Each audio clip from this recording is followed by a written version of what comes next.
Welcome. This is Raina Nisus with the Season of Caring podcast, where we share stories of hope for family caregivers, breaking through the busyness and loneliness of life to see God, even in this season of caring. Today, I'm excited to introduce you to Liuda. Liuda is a retired pharmacist who has worked in the pharmaceutical industry for over 33 years. She has a senior golden retriever rescue who is afraid of everything. And she spends most of her time now trying to support other caregivers and helping her dog feel safe and secure. Liuda is a volunteer facilitator for the Nurse for Caregivers group, and I am excited to be able to have her share with us a little bit about her caregiving season. Welcome, Liuda. Thank you so much, Raina. It's great to be here with you. So you've had a couple of different journeys and in the process of a little different one with caregiving. Tell us a little bit about your caregiving. So I live outside of Philadelphia and I grew up and my parents and my brother lived in Illinois. So being a pharmacist, my parents always looked to me for medical advice, which sometimes I knew about what they wanted and sometimes I didn't. When my parents started getting sick, I would travel back and forth and cared a little bit for my father long distance. He passed in September of 2019. And after he was gone, Mama lived by herself for probably much longer than she should have.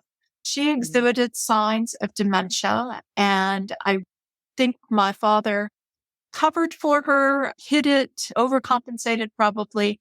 And once he was gone, it came out full force. So I would go back and forth, spending 3 weeks here in Pennsylvania, then 2 weeks in Illinois for almost 2 years. She fell in the summer of 2020, and it became very clear that she had had a stroke. And I took her to the hospital, and they did finally diagnose her with vascular dementia. And after that hospitalization, we immediately put her in a memory care facility. And so that was during the wonderful thing called COVID. Yes. So again, I would travel back and forth, and the visiting hours were only 1 hour a day, only outside. And we were very grateful this all happened during the summer. So it was good weather. And then once it got cold, visiting was just in the front vestibule of the facility. And Mama passed in July of 21. That was probably the biggest caregiving journey I was on. But I do have a brother, and he had a motorcycle accident when he was a teenager and had a closed head injury, brain trauma, did very well for the longest time. But my parents did look after him. He lived on his own. Once they were gone, though, it became clear that he was not able to take care of himself. And I finally had that difficult discussion of, is it that you want to do all of these things that an adult should be doing, or that you can't? And he admitted that he can't. And so I kind of took over and continue to long distance caregive for him. He lives in Illinois. He's lived there all his life. And it's easier for me to do it long distance than it is in person. So that's my journey. Yeah. I think you share what so many people share whenever one parent passes and the one that's left, how things change so significantly. And I think so many times it does both the loss of the loved one, the grief impacts the brain and changes things. But I think also because that team has been so strong for so long, there's just a lot we didn't even know was going on with the one that's left. Yes, I think, and timing is everything, because they celebrated their 64th wedding anniversary at the beginning of September, and my father died the end of September that year. So I was home for their anniversary, and then I came back when he fell and had the episode, and of course when he passed, and Mama just couldn't cope.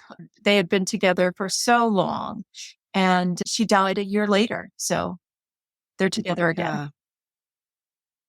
Which is awesome to be able to know that and have that assurance. It's hard. It's hard to lose your parents, and it's hard to lose them close together like that.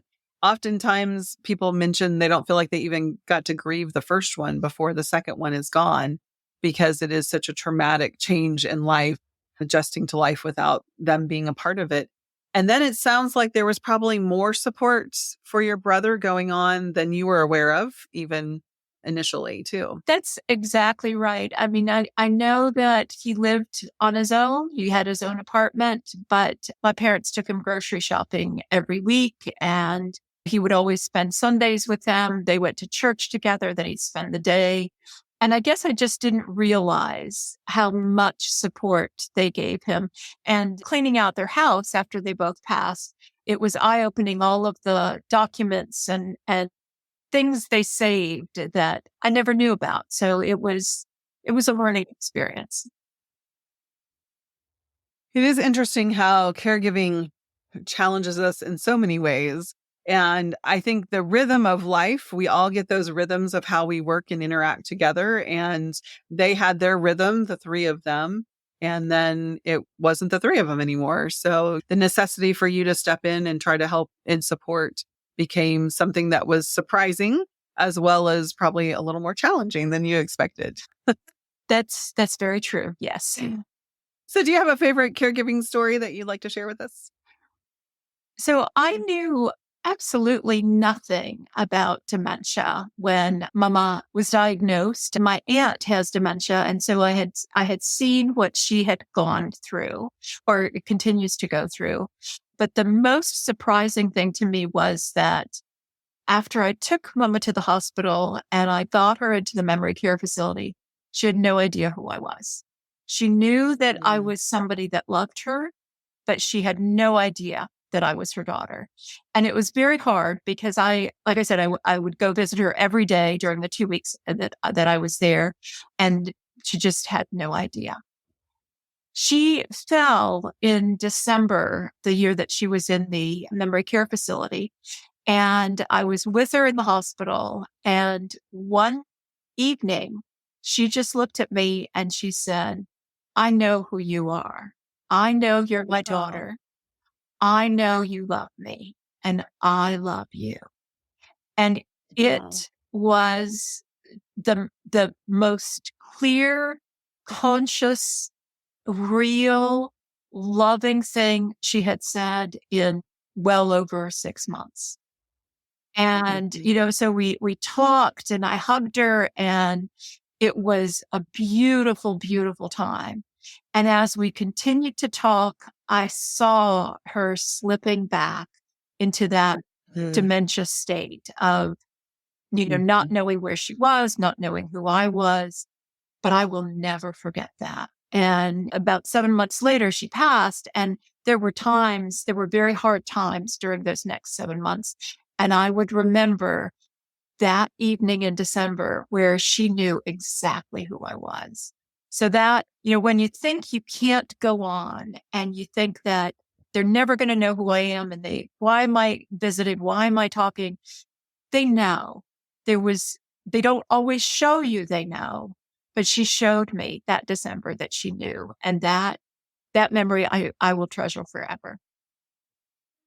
Such an important thing to have because, like you said, the tough times, you had that to hold on to. And I know, my story as well is losing both of my parents with Alzheimer's. And it's hard because people will say, "Well, do they know who you are?" And you're like, no, but they also didn't think I was the nurse. Yeah. You know what I mean? There was a connection there. There was a deep connection with them that even though they didn't think they'd been married or had children or any of those things, there was still that connection. But those moments of clarity are so, so precious. And that's one of the things that I look back on and just am so thankful that I had the time, because if I hadn't been there, those moments, I wouldn't have had those moments. And so I love that. I love that she was able to give that to you, that encouragement. And like you said, just to have that cherished memory to hang on to during the really rough times. And then now as she's gone now. So just being able to cherish those memories.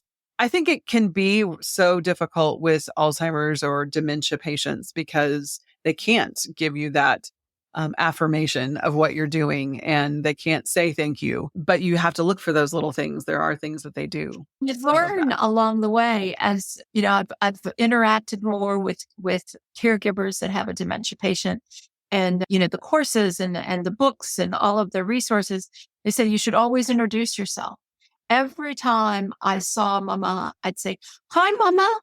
But I would never say, "It's Liuda, it's your daughter." And I think back because, of course, she knows. Who else would be calling her Mama? But the things that you learn along the way. And if I could go back and say, "It's Liuda, it's your daughter," every single time, maybe that would have helped. Maybe it wouldn't have. But you learn from people. Yeah. Yeah. And I think it's funny too, because we don't remember everyone's name. Now we remember those people that are important, and especially the ones we name, but it's not unusual to forget a name. So I do think it can be such a comforting thing for them to hear who you are and to see, I mean, is there recognition in that or not?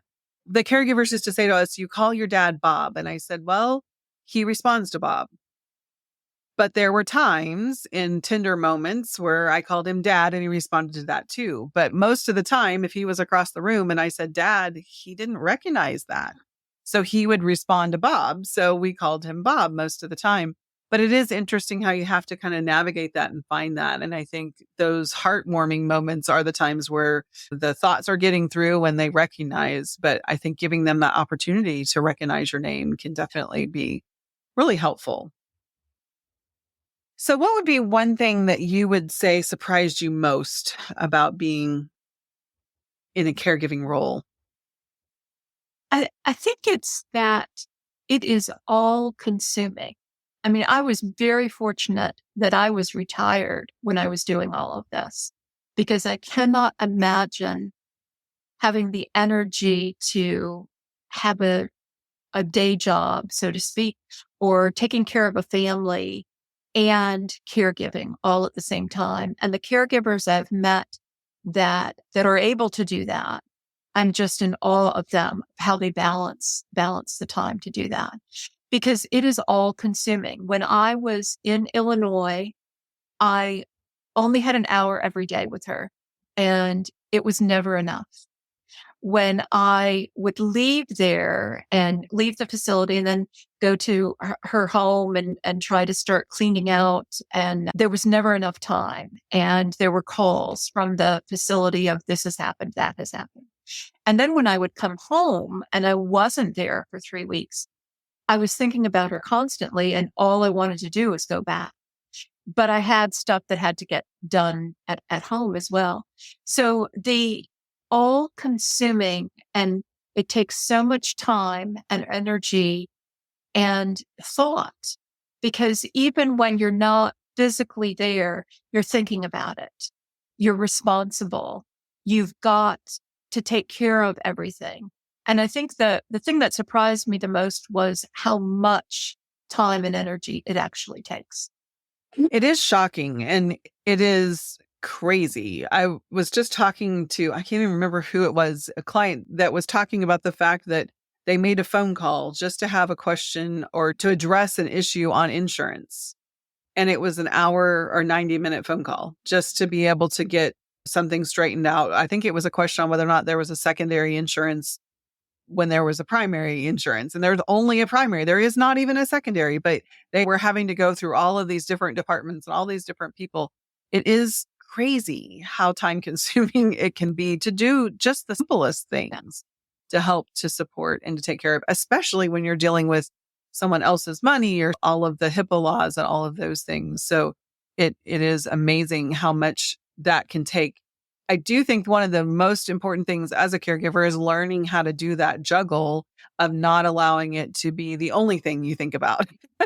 And it definitely is challenging to learn how to do that. I'm not sure if it's because I was so young when my mom was diagnosed that I kind of learned to compartmentalize a little more, but I definitely made a conscious effort when I was taking care of my dad. 220 miles wasn't as far as what you were. But for me, it wasn't like if he fell, there was anything I could do. If I was at home on the farm, I wasn't the one who could fix it. Yeah.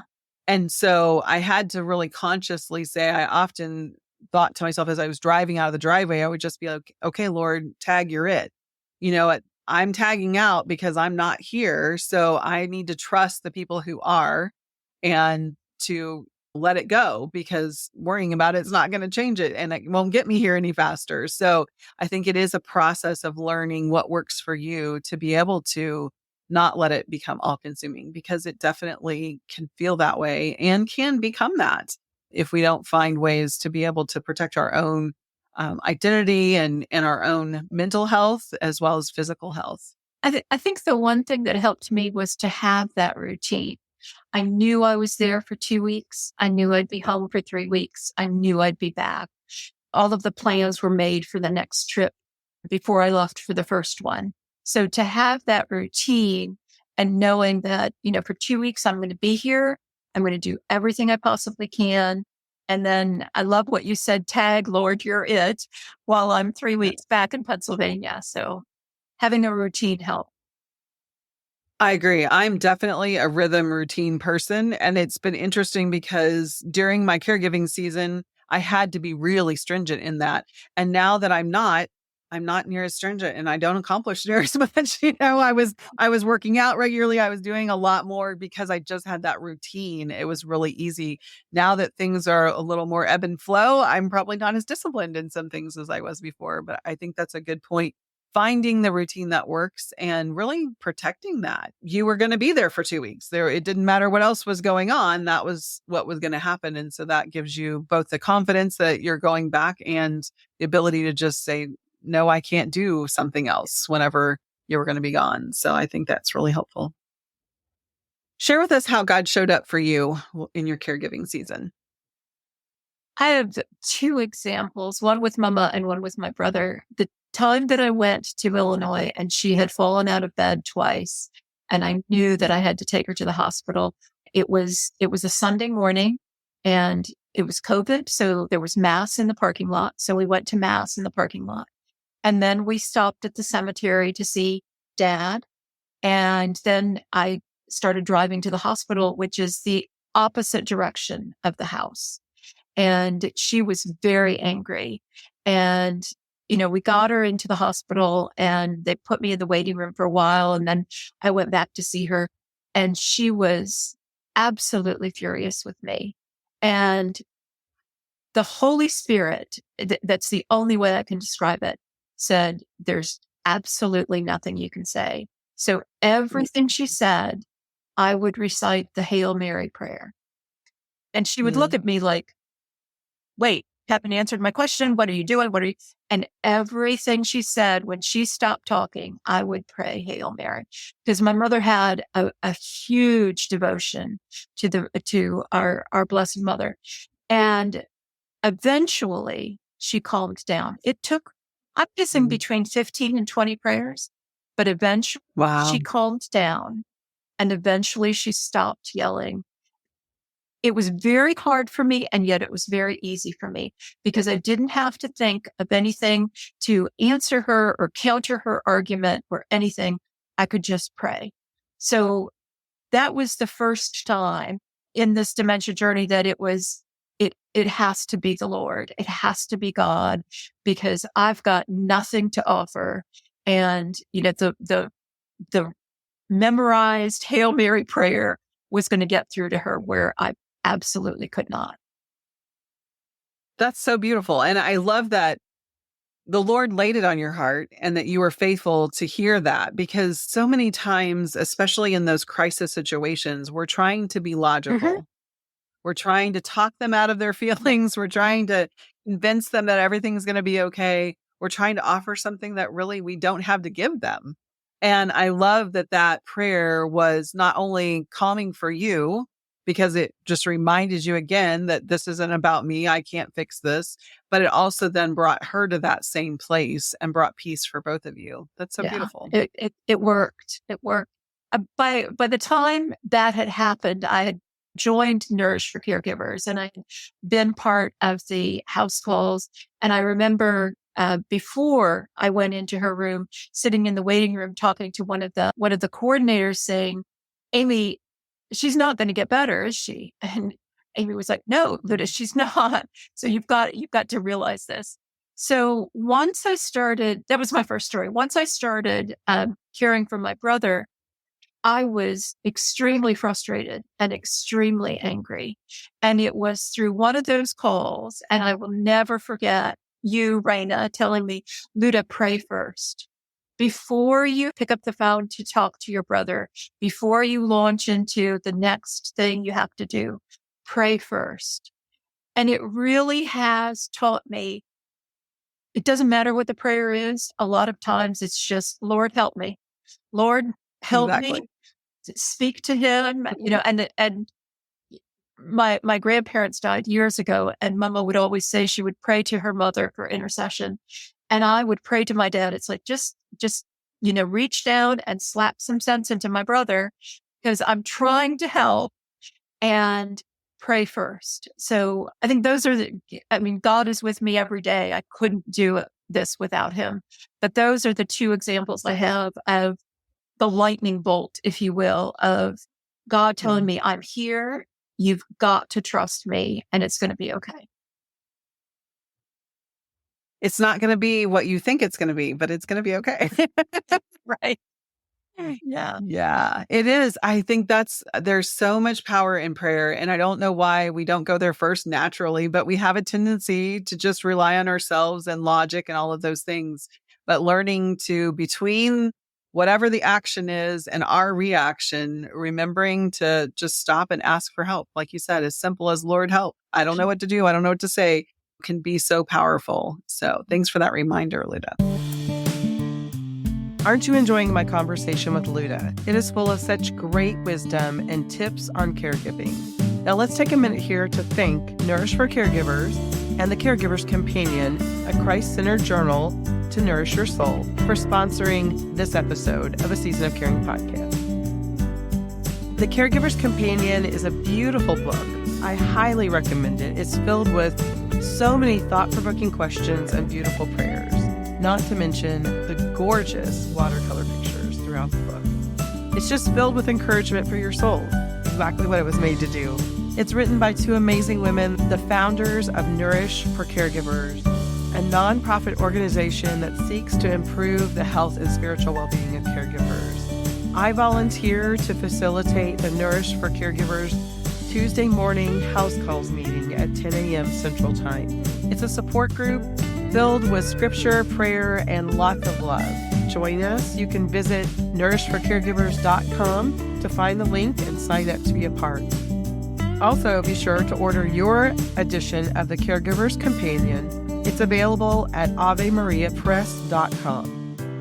I know when you get it, you're going to find yourself thinking, it is way too beautiful to write in, but go for it. It is definitely beautiful. It's filled with guided journal entries. It combines prayers, meditation, reflection questions, quotes, and plenty of space for you to record your very own personal thoughts throughout this caregiving journey. Now let's go ahead and hop back into our conversation with Liuda. What would be one thing that helps you to live content, love well, and care without regrets? I think the knowledge that God is with me and I am not in this alone. I lost my godson when he was very, very small. He was 20 months old. And I was talking to his mother and I said, how on earth are we going to get through this? And she said, with faith. If we didn't have faith, we couldn't possibly get through this. Mm-hmm. And I look around at what my parents have been through, what my brother has been through, how I've walked along the way. And I know I've never walked alone. God has been there. And one of the, I don't know where I read it, that when someone dies, and I was very blessed to be able to walk both Dad and Mama to Heaven's Gate. I was there when they passed. But I read that when someone dies, there's so much to do. You've got to call in the nurse. You've got to deal with the funeral director, all of that. And nothing has to happen right away. You can sit with that person for as long as you want. And I remembered that when Mama passed, and she passed at 4:10 in the morning. And I remember, you watch all these medical shows, and I said, time of death, 4:10. And I think it was around 4:30 that I finally stepped out of her room and I told the aide that she had passed, and the nurse came in and he pronounced her dead at 4:35. I said, no, she passed at 4:10. And I pronounced her at 4:10. And he said, we can't do that. But it was, she died holding Dad's rosary in her hand and me holding her hand. And God was with us every step of the way. So I don't have any regrets because my parents raised me with faith.